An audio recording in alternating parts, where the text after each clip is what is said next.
Welcome back to the Front Door Church podcast. My name is Dave Shrine. This is still Justin Trapp. Will forever be Justin Trapp. I guess so. Yeah. A lot of... Unless I become a doctor. Dr. Trapp. Drake Ramore.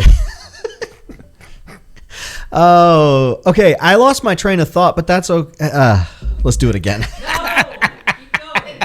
Okay, we're going to keep it going. They said, the team said. Well, okay, so in live streaming, back when live streaming first came out, there were so many people who were like, I don't want to live stream because I'm going to make a mistake. Well, I went to this event and they were talking about live streaming. They were talking about video. Our last episode, we talked about webinars. And they said, people get so, crazy about camera and they're so hypercritical. But what would you do if you were speaking live in front of a group? Like, you would just recover. There's no other option. There's no other option. You have to recover. Yeah. So we're going to recover and we're going to keep moving on. And it's a good thing we are, because this is a very important episode. And I'm going to start by saying something that is a real downer. And it's really sad to hear. And don't leave, because we want to get you to the other side of it. But I just want to let you know that giving in your church is going to decrease dramatically over the next 2 decades. So it's going down. We'll see y'all later. Yeah, we'll see y'all later. No, we won't end it there. People are going to start, if you look at historically the way the church has interacted with cultures across the world, what you will find is that while in America we are still in an environment where discipleship and people are giving based upon a reality inside their hearts of what Jesus has done for them, God has been generous to them, and so they are going to be generous with what God has given to them. In other parts of the world, it's not that way. The sermon actually determines a lot of what people choose to give week in and week out. Oh, that was a great sermon. I'm going to go ahead and put some in the bucket. And it did really resonate with me this week. So, I don't really even think about it. And that is the mode that pastors need to prepare for in the next 2 decades. But yeah, it's a little bit daunting. It's a big mountain to climb. And that's why we're doing this episode, because we want to give you some tools to climb that mountain, reach the top, and feel like you have a good survey of the land so that you can navigate going forward. In the front door, were you going to say something? Well, I think this is an important topic because I think it's one of the easiest things churches can do. Yeah. Like, I think it is easy to increase giving. I know it doesn't seem like it would be easy, but there's a few things we're going to talk about that I view as relatively easy to the other things that pastors have to do or churches have to tackle on a week on week basis. The other thing is, if your church increases the giving, the generosity goes up, that's like one of the highest impact things, right? That can happen to a church. So I think there's low hanging fruit, and it's one of the highest impact things that can happen to your church. This is an important episode. And I'm done. Yeah. Well, no, well said. So when we talk about giving, what we really do want to do is we want to help you get ahead of what's going to be happening. Not only is your ministry and what you do, you're dependent upon that. And that's fantastic. We love that pastors in this day and age are able to be paid to focus 100% on studying the gospel, preparing sermons, putting together curriculum, and delivering the discipleship experience that people need. And we want to make sure that you stay there. And so what we're going to do is we are going to get into simple ways that you can increase giving. And ultimately, what we want to see is more people coming into your church. We want to see more people visiting, getting assimilated, becoming members. But in order to do that, we believe we need to extend the front door of the church away from your facility, away from your parking lot, and put it out into the digital space and invite people into your church's brand, into the ministry that your church brings to the community far before they ever step into the doors of your church. We've got these amazing ministries and incredible curriculum, so many stories of life change that are happening inside of the church. And the major issue that we have with evangelism in its modern day form is that you only hear about that once you've actually stepped into the church. We want to say, nuh-uh. We want to take those stories and extend them. We want to take those opportunities for life change and open that up to everyone. And that's why we do this podcast, the Front Door Church Podcast. So getting into talking about how you can increase your offering, the first and foremost thing that I want you to focus on is the messaging around your offering. And what do I mean by that? Because you get up on stage every week, you talk about the offering, but are you intentional about it? And I don't mean just intentional in that moment, but do you have a philosophy of giving? Do you have language that everybody in your church could repeat? Not just mission, vision, values, but the language as to why do we give? The language as to why is our money tied to our generosity? So I want you to get clear on your messaging. Now, you have worked to prepare something that we've provided to lots and lots of pastors. You call it the offering talks, and I think that's a great place for us to start with this messaging portion of the discussion. Well, it goes back to your point about being prepared. We had done a survey at Ministry Pass, and we'd asked pastors and church leaders, do you prepare something for the offering moment? Because I know some churches, they don't take the offering, so to speak, anymore. There's donation boxes at the back, or there's kiosk out in the lobby, whatever the case may be. However you do it, I do think most churches have some sort of generosity moment or generosity mention. And when we researched pastors, it was close to 80% said, hey, we don't prepare anything.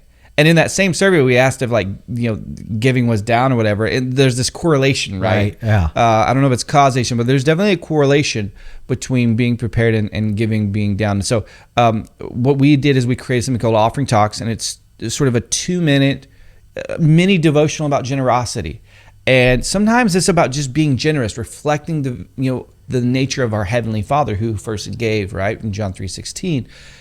So sometimes it's about being generous as a person, as an individual, not just at church, at the giving offerings, but also just everywhere you go. But I have used this at 2 churches, and I kid you not, like no one, it's the people will compliment the sermon, but who compliments the offering time? It just doesn't happen, right?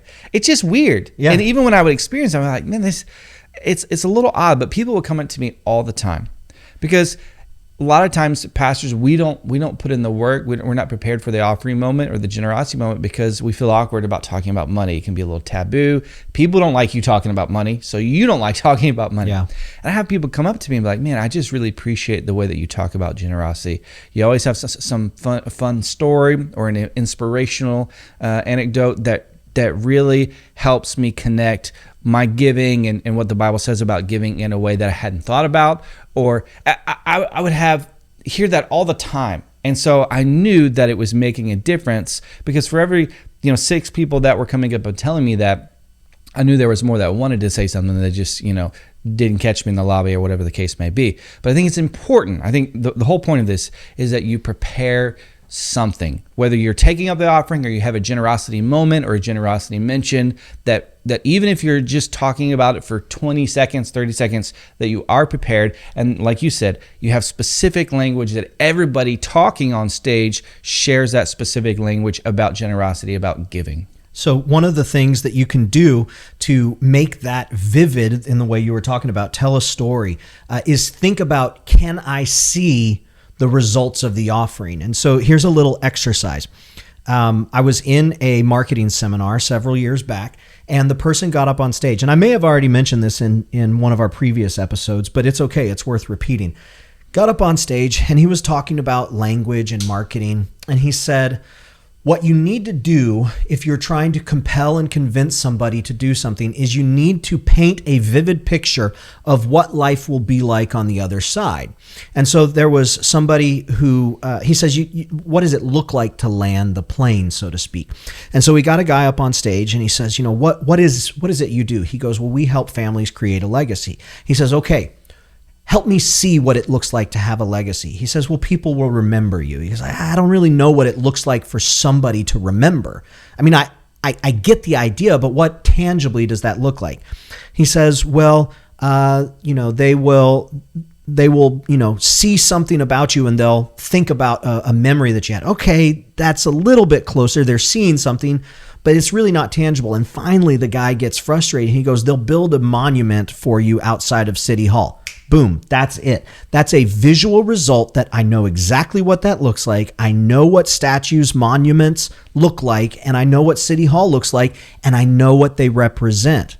What you want to do is you want to take the stories in your congregation and you want to pair the numbers of things that are happening with the stories of people that are experiencing them and connect that to the offering that's being taken. And so when you can do that, all of a sudden you're giving a visual representation for the moment that's happening in the service, not just this week, but week in and week out. And if you can connect all of that back to the mission, vision, values of the church, when you do a vision series every January, when you do a fall kickoff series every August, and you start emphasizing the mission, vision, values of the church, and then you pair it up with the offering, that's like a trifecta of effective communication.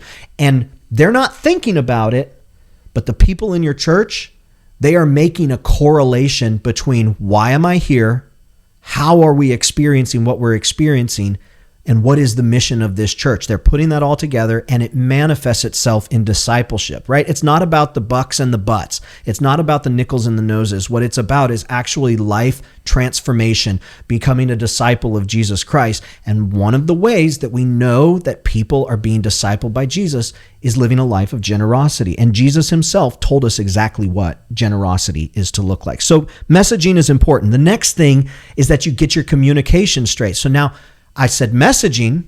Isn't messaging communication? No. Messaging is what you're going to say. Communication is where and how you're going to say it. And so I've got often and how often you're going to say it. So I've got a few ideas here that I wrote down. I'll just read through them and you hop in and speak up if you got it. One thing that I have wanted to do at every church that I've worked at every church that I've consulted for, is I've wanted to do a new visitor email sequence that focuses specifically on giving. And everybody is really hesitant to do it. Why? Because they say, we don't want to talk about money. We're uncomfortable talking about money. Or maybe you're comfortable talking about money, but we don't want to lead with that.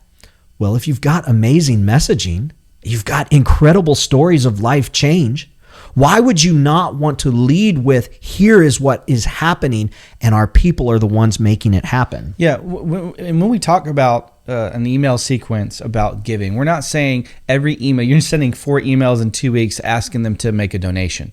We're actually pairing generosity and the congregation's generosity to real life impact, things that are going on. We're highlighting that. And I think churches, we do a terrible job, to be honest with you. We only talk about giving during the giving moment. Yeah. And online, we're definitely afraid to talk about generosity. Yeah. Because it's just really easy for the keyboard warriors to come in. It's really easy to invite criticism, right? Yeah. For some snarky comment from Sister Popuvnik, who doesn't even go to your church, right? Yeah. So I think we've got to talk about Sister who? Popuvnik, Brother Killjoy. You know them. We all know them. So I think it's important that the church in general has a little bit more courage about talking about generosity. And we're not saying, hey, please make a donation. We're saying, hey, because of your giving, we were able to build this playground in an area where they don't have any nice playgrounds for a 5 mile radius. Your giving helped fuel this, and our church is a part of something great for families in this area now. I think that's totally appropriate. You don't even have to ask for a donation, but what you've done is you've pointed to that proof of what God is doing through your local congregation, and generosity is contagious. How many times have we seen someone at the Starbucks line pays for the people behind them, and then it just starts everyone starts doing it, and then it becomes a scam. I've heard Starbucks employees talk about it, where it's like, let's see how many cars we can get to. And it's like, 17 cars. By the way, who wants to be the person that stops that, right? I know. They're out there. They're Scrooge. They're on the naughty list. They're on. Okay, so here's a question for you. Just a little social experiment. And it's completely unrelated, but you're my friend and I like having fun, talking. Let me take a drink of water before a drink of water before you bring this up. So I've seen these on TikTok. They come up and they say, I'll give you $1,000 now, or you can say no and I'll give $10,000 to somebody else. Yes. Would you be the one to take the $1,000 now, or would you be the one to give the $10,000 to somebody else? No, 10,000 for sure. For sure? Yeah, for sure. I've thought about it. I want to say that I would be the $10,000 person, but I really want AirPod Max. Well, you've seen the video. I've seen the video. That was with Jimmy Darts. Yeah. And Mr. Beast. Yeah. I don't know if that's the same video that you watched, but Jimmy Darts literally every day on Instagram and on YouTube posts a video of himself giving strangers $500. Yeah. How can you not like watching that, right? Yeah. The joy, the surprise, but they did that. And the guy that gave the $10,000 to a stranger, they actually had $10,000 in his For him, Yeah, yeah. for him too. One of the things I wanted to bring up, I don't know if it's in your notes, but I mentioned earlier, like how often you communicate. Yeah. I think that it's important, churches, that we don't feel awkward, because when we feel awkward about stuff, we don't do it, right? And I think it's important for you to highlight the things that are happening at your church. You know, we Ministry Pass, we give to a lot of church plants and a lot of nonprofit organizations. My wife and I personally give to a lot. You know how many churches, though, will send us updates about like your donations? Here's what's happening with your donations. I would say regular updates. And I mean, what I mean by regular is more than an annual giving statement, right? Once a year, which is nothing, right? It's just And now you don't even get the statement. You get a message saying log on to view your statement. oh man, that's so annoying.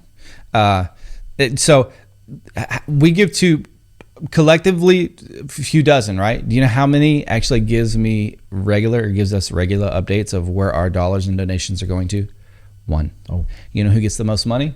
That That one. Because I am inspired. I'm encouraged. They're sending me. I get a monthly update from a lady at this organization called Core Love, Kimberly. She's sending my wife and I updates every single month of pictures, and she's never asking for anything. Never. She's just saying, hey, we had. She serves a ministry. Core Love has a orphan center in Haiti. And they're helping train even teenagers now to like develop life skills so that they can actually make money for themselves once they graduate the orphanage. They had like an orphanage like homecoming type thing. That's fun. And so she sent us pictures, and all the Haitian kids got all dolled up, and it was just really, really neat to see, right? She sent us pictures of when they repainted the orphanage, and it just looked really good. I want to give more. Like when I see that, I want to give more. Because you know exactly where it's going and what it's doing. I would give more to the other organizations. I just forget about them because Yeah. I never hear from them. Yeah. I think that should be a lesson for churches. There are people that are high capacity donors in your congregation. They would give more. They probably give twice as much if you give them an opportunity to. And I don't mean just asking them for money. I mean showcasing what God is doing through them and through other people in the congregation, keeping that in front of them. Because remember, generosity is contagious, and everybody wants to be a part of what God is doing. It's just if we don't show it to them, then we rob them of an opportunity to give. So one other story. Last year at my church, every year they do a church Christmas offering. And the 3 or 4 weeks leading up to that Christmas church offering, they highlight the individual organizations that money is going to go to. And last year, they brought these 2 young men up on stage who were actually creating discipleship groups inside of a public school. Like the public school wanted them to come in and to provide small groups for these kids who do not have families to go home to at the end of the day, who do not have a mom in the house or don't have a dad in the house. And one of the things that they wanted to do is they wanted to actually buy a house across the street from the high school, like walking distance from the high school, buy that house, turn it into the organizational's house, and have dinners there, have meals there, and bring these kids in who have broken family lives and actually share a meal with them and the conversation that goes over that. Well, they did an incredible job of sharing that story one of the weeks. So each week they focus on one of the organizations that's actually going to be receiving some of that Christmas offering. And my wife and I, like in that moment, were like, can we give regularly to this? And so the last year, every month, we're giving regularly to that because it's something that we could see and understand. Mm-hmm. This year, we're doing another Christmas offering, and one of the organizations is going to be, it's called We Reconcile. And it is an organization where fathers who have disavowed their relationships with their sons and their daughters, this organization works to reconcile them together. And they provide counseling way before the father and the child reunite, the mother and the child reunite. It's really focused on dads, but mothers can do it too. And the founder of that organization came and spoke at our church about his experience growing up in Africa. And he had an incredible relationship with his father, but his father was killed in an uprising, in a coup that happened. And he had all sorts of reconciliation problems with the people who killed his mother and who killed his father. And he was reconciled. He was challenged by God to reconcile. Well, he gave an entire talk about that. So which organization do you think we immediately started to look up on how we could fund? Sure, of course. These are stories. So we spent a lot of time talking about this. I hope you get the point that we just told you exactly how we were motivated to give, and that will work for your church. You share these types of stories, you generate these types of reports, and you connect all of those back to the mission, vision, values of your church, and you find ways to continually put it in front of people, it's going to make a difference. So you've got your communication. I'll just rattle these off real quick. I think you should have a new visitor email sequence. Don't back away from giving. First-time giver sequence. First-time giver sequence. The start here. If you've got a class, intentionally talk about the offering and the messaging in the Start Here class. Membership curriculum. Talk specifically about what the church recommends, why the church recommends it. Josh McDowell's Right from Wrong book changed my life. He says, why is murder wrong? Because God is life. Why is stealing wrong? Because God is generous. Why is lying wrong? Because God is truth. You start to point to the characteristics of who Jesus is. That gives us a picture of who God is.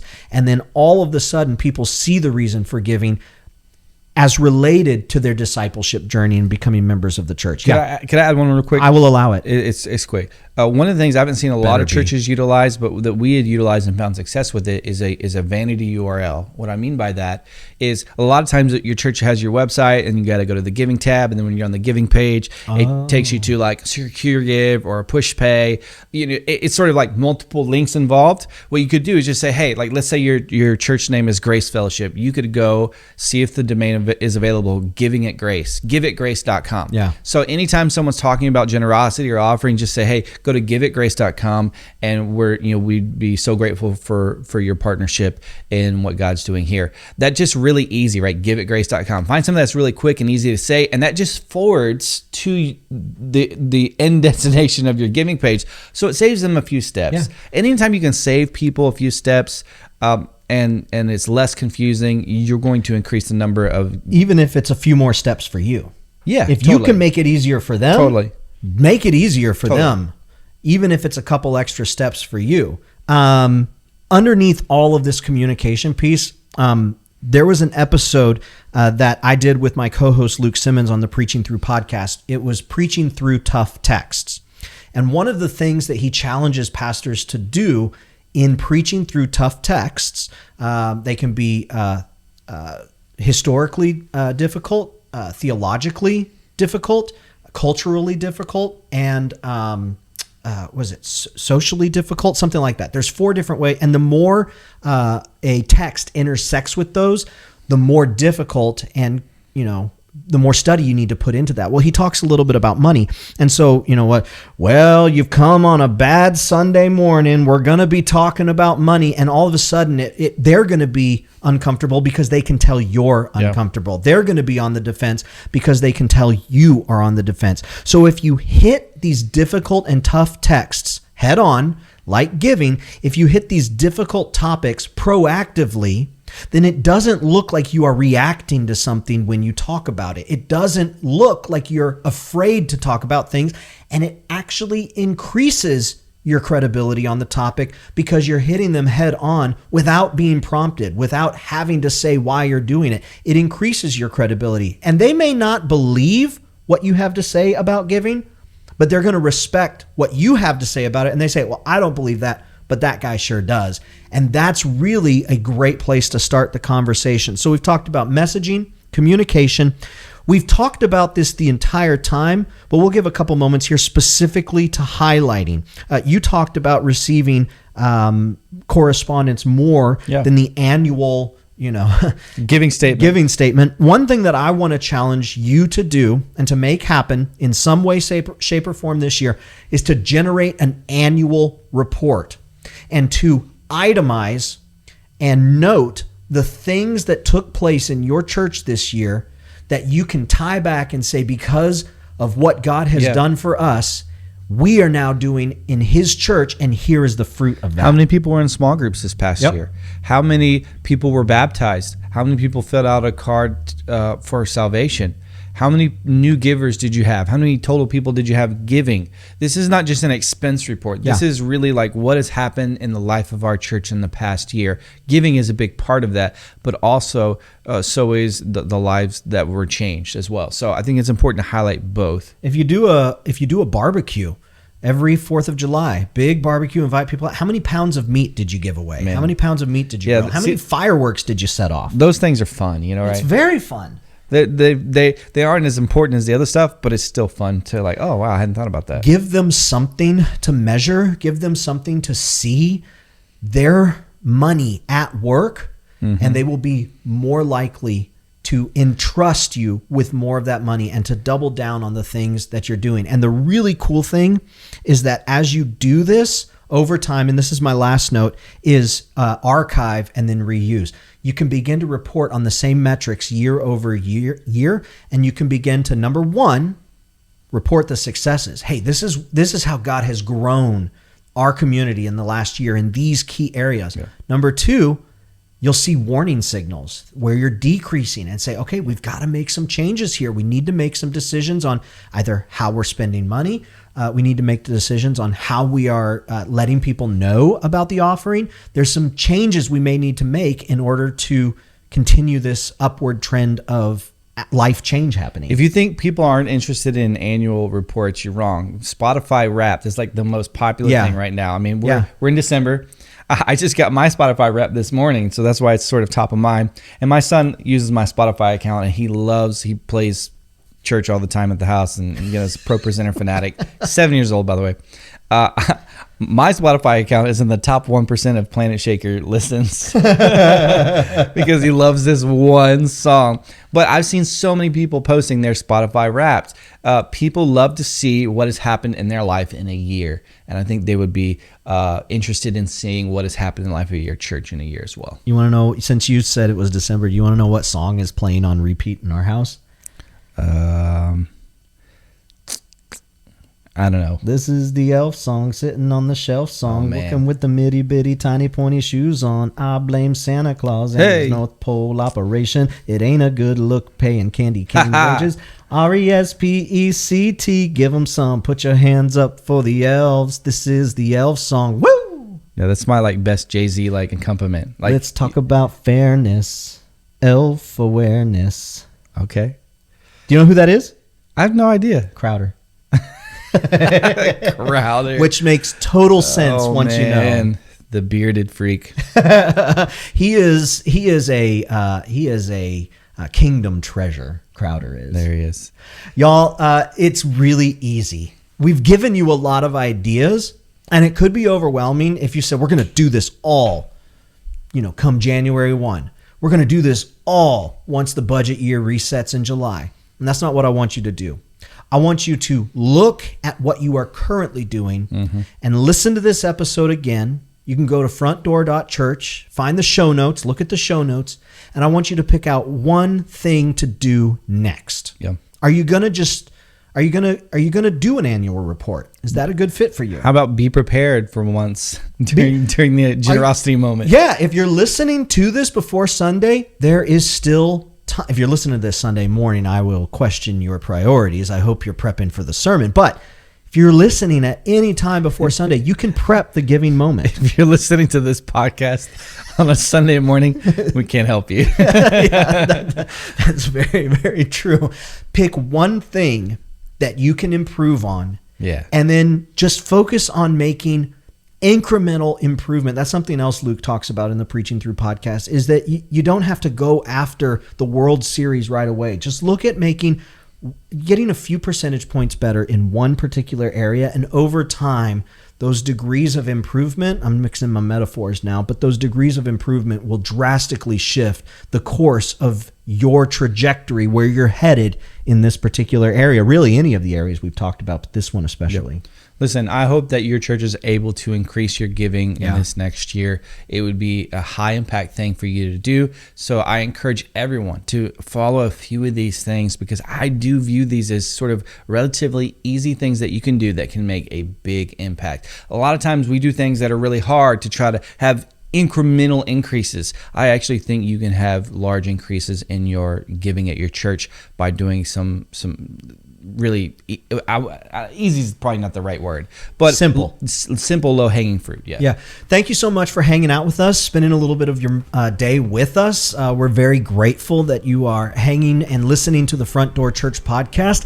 Be sure to go and leave us a review on Apple or Spotify, wherever you're listening. Let us know what we're doing well. If there's things you'd like for us to talk about. One of the things that we really believe is that extending the front door of the church way beyond the actual facility is going to be central to increasing the impact of the local church in the community in the coming decades. And that's the reason for this podcast, and getting that message out to as many pastors as possible, as soon as possible, is going to be a huge difference maker as to whether or not the church can actually continue to thrive in all of these changes. We want to be ahead of the curve. Of course, Jesus is the head of the church, and Jesus is the one that drives it, but we get to play a key, pivotal role in the expansion of the kingdom. And I would much rather our individual churches be ahead of the curve rather than trying to catch up with where God is already taking people. So be sure to rate, subscribe, let other people know about it. But bottom line, we hope that you can take a few of the things that we've talked about in this episode and previous episodes,